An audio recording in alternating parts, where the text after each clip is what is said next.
Now let's practice counting back in thousandths. So we have 0.616, 0.615, 0.614. So what are the next 7 numbers in this sequence? Well, if we show them, you can see that counting back in thousandths is similar to counting back in ones.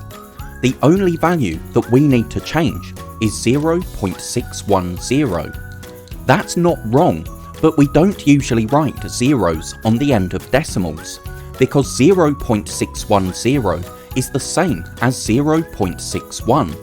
All the 0 tells us is that we don't have any thousandths, but 0.61 tells us that as well.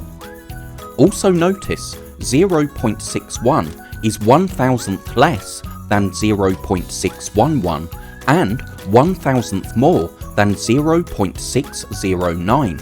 So 0.61 is larger than 0.609, and that's because, like we saw, 0.61 is the same as 0.610, so 1/10 is 1,000th more than 9,000ths.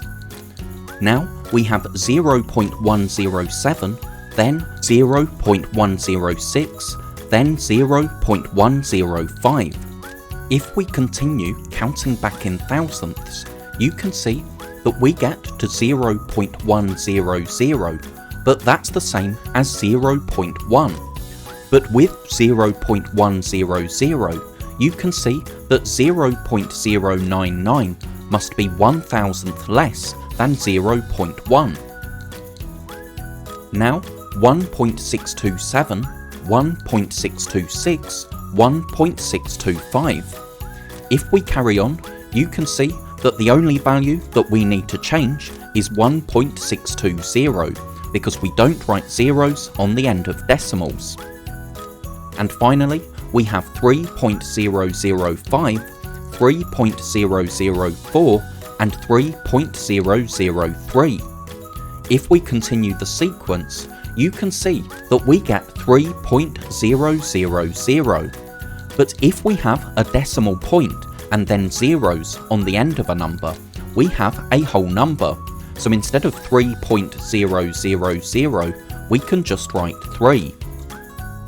Thank you so much for watching. I really hope that was helpful.